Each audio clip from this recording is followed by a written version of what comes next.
Horas dari Silindung. Tanah Batak ini menyimpan pesona yang begitu memikat hati.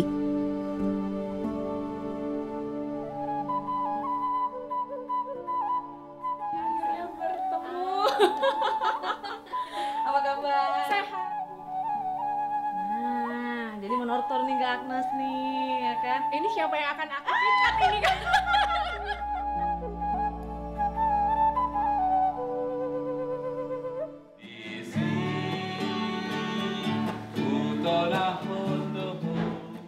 Mau balik ke kampung juga, Bang? Jalani karir sebagai fotografer lebih dari 30 tahun. Iya. Sudah waktunya Iya. pengalaman, pengetahuan, jaringan yang saya miliki, saya gunakan untuk memajukan kampung saya. Kampung halaman. Ya. Mari pemirsa, bersama saya merekam cerita dari Silindung, Tapanuli Utara.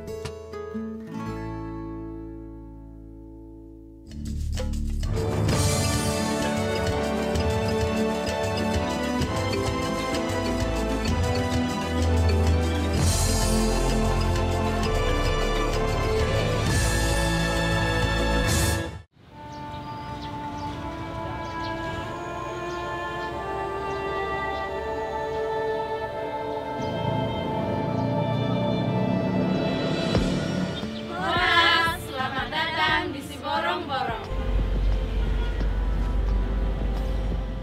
Berada di kota Siborong-Borong, itu artinya saya sudah meninggalkan Kabupaten Toba dan memasuki Tapanuli Utara. Saya ingat ketika dulu masih bersekolah di Balige, kota ombus-ombus ini tidak begitu menarik untuk disinggahi. Namun sekarang, Siborong-Borong sudah berbeda. Pemirsa tentu sudah akrab dengan kedai kopi hits yang satu ini. Bukan tanpa alasan saya datang ke Pilti Coffee. Selain menikmati kopinya yang khas, saya juga ingin berbincang dengan sang pemilik, Bang Edward Tigor Siahaan. Perjalanan Bang Tigor bersama keluarganya mula tuhuta atau pulang untuk membangun kampung ingin saya dengar.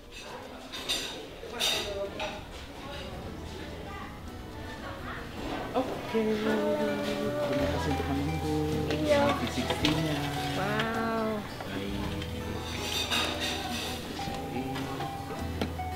Ini bijinya dari mana nih, Bang? Kalau kita bijinya dari sekitar Siborong-Borong, Bu. Tapi kita belum kenalan lah. Ya. Bang Timotius. Agnes. Oh, Bang Timotius berarti anaknya Pak Tigor. Panggil Bang Benar, Tigor. di Timotius ya. Oke. Siborong-Borong. Siborong-Borong. Lokal Siborong-Borong. Kopi asli Siborong-Borong, pemirsa. Kedai kopi yang sudah menjadi destinasi wisata di Siborong-Borong ini dibangun tahun 2016. 3 tahun sejak kepindahan Bang Tigor sekeluarga dari Jakarta.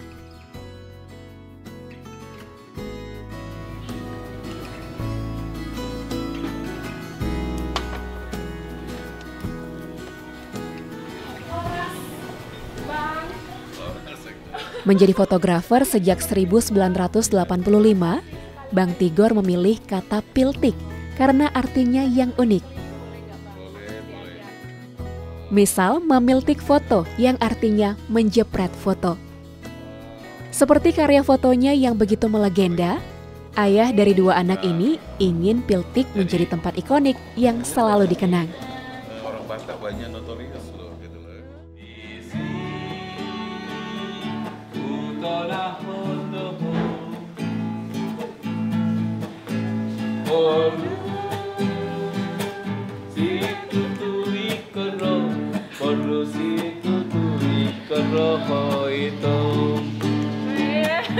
Kabar angin aku begitu, adong na canda foto inagam, tulis itu tuh gabe hamba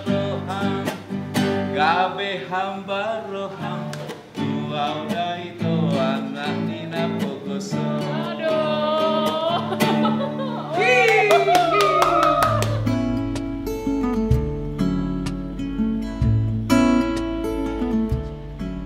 Marsi Pature Hutanabe membangun kampung halaman masing-masing Inilah moto hidup orang Batak. Tidak hanya dari Bang Tigor, saya belajar tentang arti peduli untuk kampung halaman.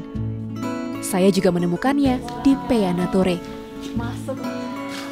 Ini dapur, dapur umum untuk tamu. Oke.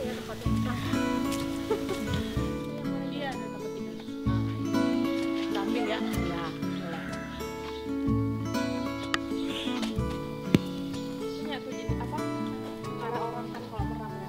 Ini alpukat langsung dari kebun ya pemirsa. Ayo kita berkebun. Ayo kopi. Pensiun dari pelayanan sebagai pendeta, Amang Nelson Siregar dan istri Inang Jolinda Sihombing membangun Peanature sebagai homestay, sekaligus ladang pertanian selaras alam. Coba ini pemirsa, terong Belanda. Jenisnya apa? Terong Belanda kuning gitu. Iya. Oke. Coba.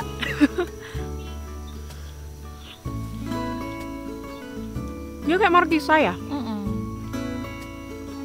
Rasanya manis, ada asamnya, tapi segar, manis segar gitu.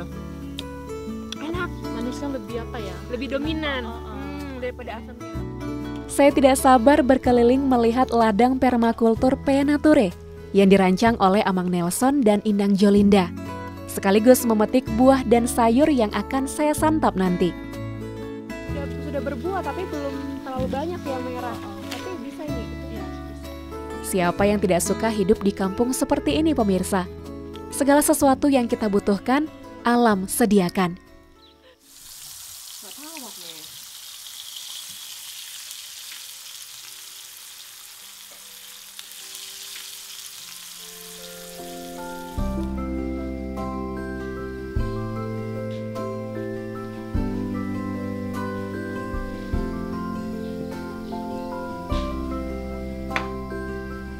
From farm to table. Saya bisa menikmati makanan yang diambil langsung dari kebun. Nah, ini juga yang menarik pemirsa. Selainya juga diolah dari hasil kebun juga kan? Iya. Ini yang menarik, selai terong Belanda. Iya, selai terong Belanda.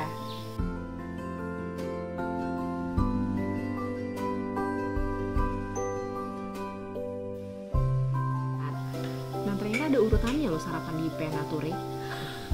Biar rasanya pas. Biar rasanya afdol.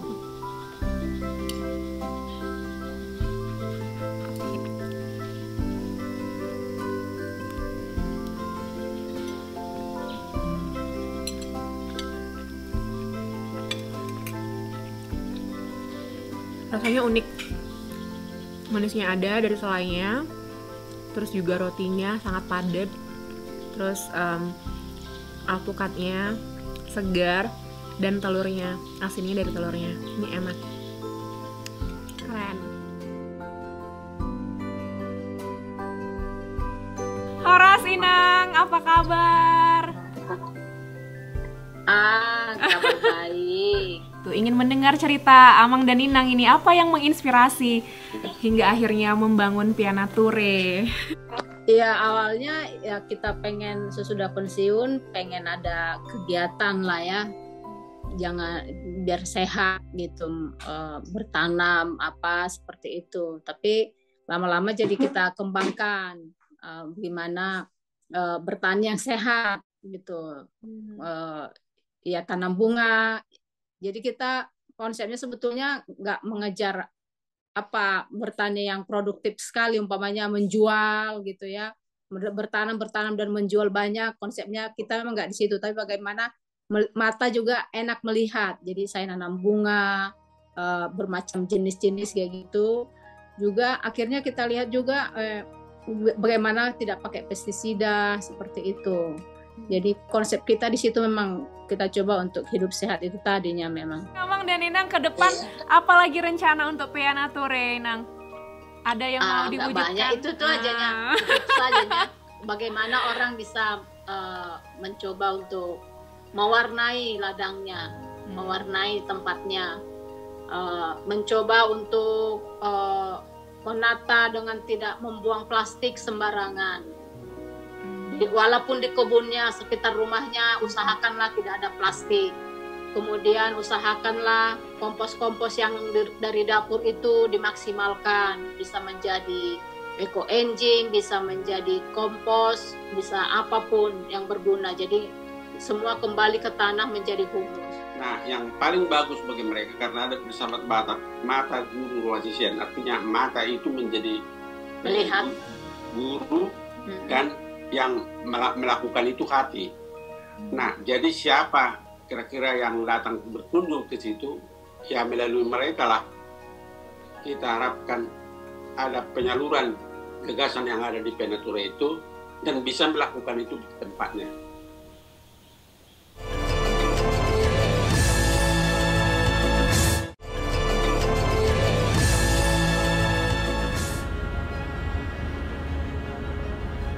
Masih dari Tapanuli Utara, saya melanjutkan perjalanan ke Kecamatan Sipoholon.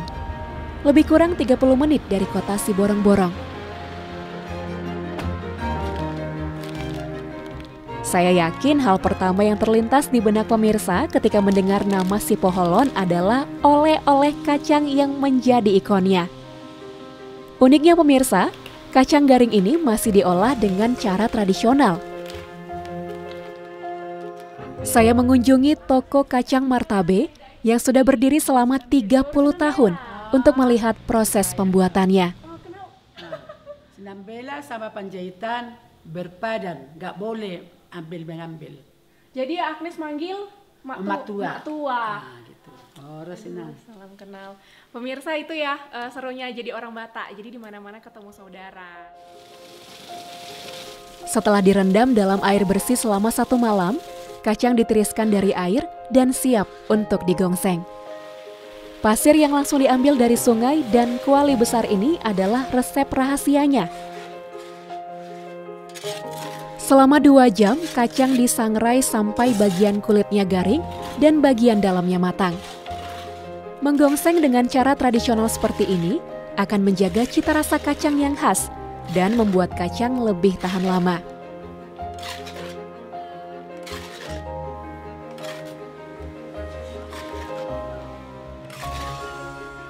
Ajaib ya pemirsa, padahal tidak diberikan perasa apapun.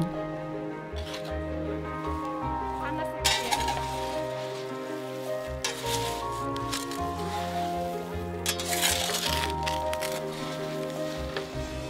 Wih pemirsa ternyata berat.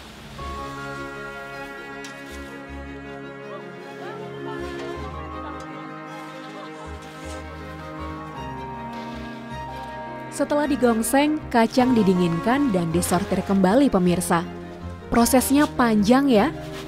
Namun proses inilah yang menjadi filosofi dari kacang garing khas Tapanuli Utara. Saya punya harapan agar kuali dan pasir tidak ditinggalkan, agar kearifan lokal dari Tanah Silindung tetap lestari.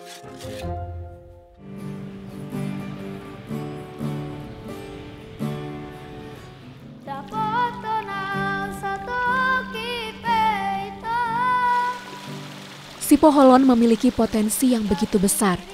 Kacang hanya salah satunya. Sebelum saya lanjutkan petualangan ini, izinkan saya sejenak menikmati keindahan alam Sipoholon.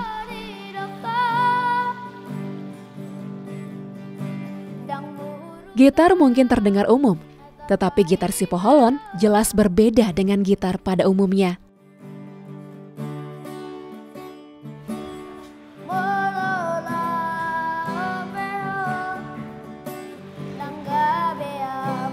Dibuat turun-temurun dari tangan yang terampil. Meneruskan usaha warisan sang opung, Bang Berman Hutagalung adalah salah seorang perajin gitar Sipoholon. Tidak seperti gitar pabrik yang dibuat dari kayu lapis atau triplex, bahan baku gitar Sipoholon adalah kayu jelutung atau hatuang.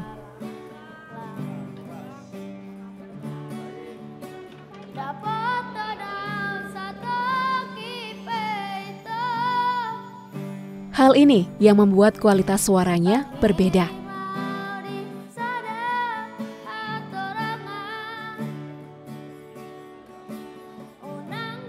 Dalam 1 minggu, Bang Berman dapat memproduksi 6 gitar. Harga gitar si Poholon beragam pemirsa. Mulai dari Rp500.000 hingga jutaan rupiah, tergantung besar dan jenis gitarnya. Oh, orang abang jepit dulu caranya. Ya. Nanti kita lem ini, kita bentuk dulu biar kita sulit. Jadi tulangan gitar ini pun ikut membantu keras juga dia, kuat ya. Kedap suara. Ya. Jadi suara gitar itu pun kalau dipetik Nggak ada. keluar lah ya. Oh. Nah, coba ini kita buktikan Ini ini. gitar si Poholon. Ya. Nih. Ya.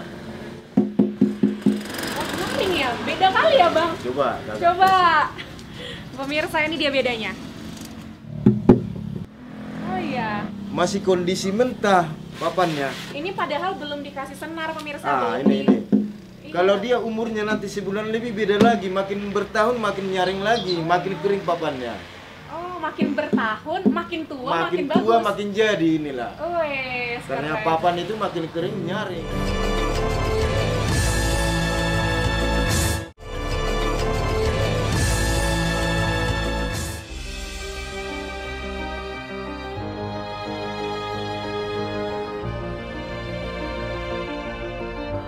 Di kota dingin Tarutung, jantung Kabupaten Tapanuli Utara, saya mengeksplorasi kekayaan budaya yang menjadi jati diri orang Batak.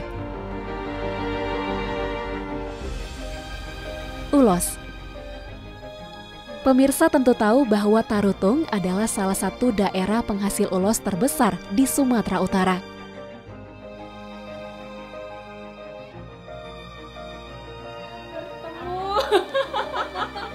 Apa kabar? Sehat. Kak Reni bagaimana kabarnya?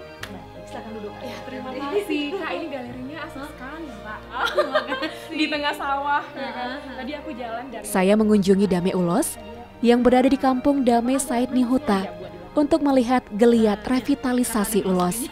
segala sesuatunya ada filosofinya. Ada dong, nggak cuma kainnya. Jadi kan kenapa ini dibuat di belakang? Satu untuk bisa mendapatkan akses pemandangan yang indah nih. Jadi bisa kelihatan Dolok Martimbang di sana. Oh, di sana Dolok Martimbang. Iya. Terus ada depannya Salib Kasih. Terus yang berkunjung di sini bisa melihat semua sawah dan yang cantik-cantik yang hijau gitu ya kan. Dan nggak ada hambatan rumah kiri belakang. Nah, terus filosofinya rumah yang depan Raini berpikir, menghayal gitu. Yang di tengah yang depan ini itu meracik bumbu kayak warna alami gitu ya kan. Ini hasilnya gitu. Nah, jadi sebenarnya ketika mereka jalan dari depan itulah filosofinya. Nah, Keren sekali displaynya. jadi ini ada beberapa kain lama, ini ada beberapa buku-buku, ada rasanya tonun, ada benang-benang yang udah bergulung, terus ya santai-santai pakai stiker gitu ya.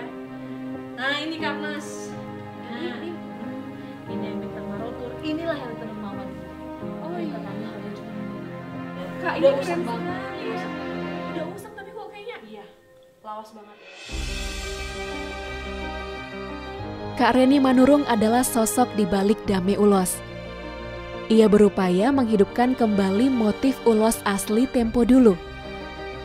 Namun konsep revitalisasi yang Dame Ulos lakukan lebih dari itu. Ini adalah harta karun, biasa harta karun.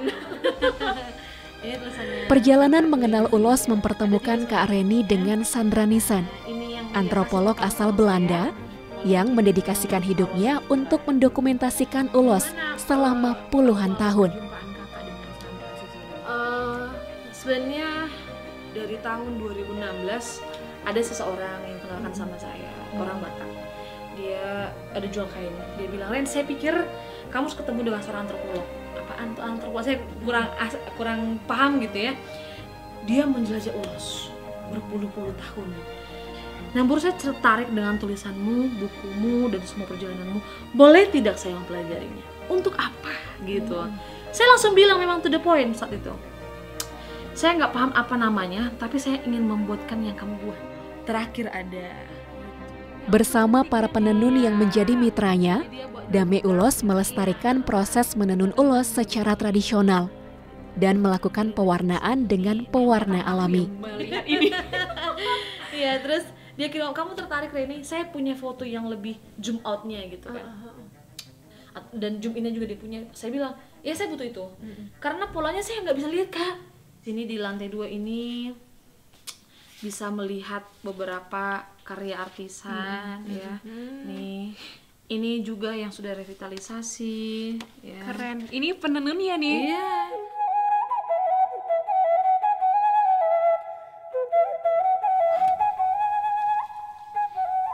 Ini Kak Nas. Ini tempat memasak orang Batak. Oh dulu ini Iya. rumah masak. Hudon Tano namanya. Hudon Tano. Kulit kayu nih. Iya. Oh ini kulit kayu. Iya. Dan daunnya harus yang jatuh ya. Oh oke. Harus yang udah tua. Ini yang sorian tadi yang warna coklat. Nah.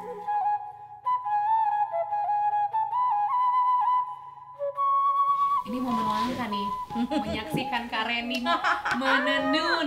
Kalau Kak Reni lihat sekarang dan dulu mungkin ya Kak, karena kan keluarga Kakak juga keluarga penenun kan. Gimana Kak, apa namanya, kesejahteraan dari penenun, tentang penenun ini ya, dulu dan sekarang gitu, kalau Kakak ngeliat? Ya kalau dulu kata mama tuh, bahkan ada satu kain harganya 10.000 ya Mbak ya? Satu kain 10.000? 15.000 ya dulu ya, 50.000 ya? Nah, 5.000 dulu ya. Nah, jadi mereka kata mama dulu itu nggak dihargai memang. Jadi mereka harus buat jumlah yang banyak supaya bisa memenuhi Untuk hidup. untuk dapur dan segala macam. Itu salah satu sebenarnya kenapa tenun itu punah, karena nggak dihargai dari nilainya. Nah, itu dia sebenarnya kan iya. kuncinya, ininya ya, Awalnya, intinya ya. Iya, jadi aku pernah ngobrol sama beberapa, udah bahkan kami dulu lah ya, waktu saya nenun dulu, waktu saya masih ingat SD SMP, itu mama sampai bangun subuh hanya untuk cuman dapat uang 250.000 seminggu. 250.000 itu nggak cukup sebenarnya. 250.000 seminggu. Iya gitu. Dan itu yang nenun udah berapa orang gitu ya kan. Jadi saya mikir ini yang salah di mana? Sistem pengepulannya atau nggak ada yang Pembelinya nih. Makanya harganya menurun atau gimana? Ternyata aku menemukan yang buat harga itu adalah pengepulnya. Pengepulnya, oke. Yes.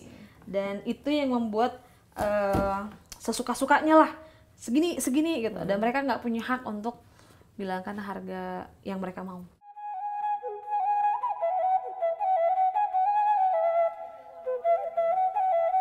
Belum lengkap jika saya belum melihat tahap akhir dari proses membuat ulos pemirsa, yaitu manirat. Bukan ulos namanya jika tidak disirat. Hampir seluruh perempuan di kampung ini adalah panirat, mulai dari anak-anak, remaja hingga dewasa.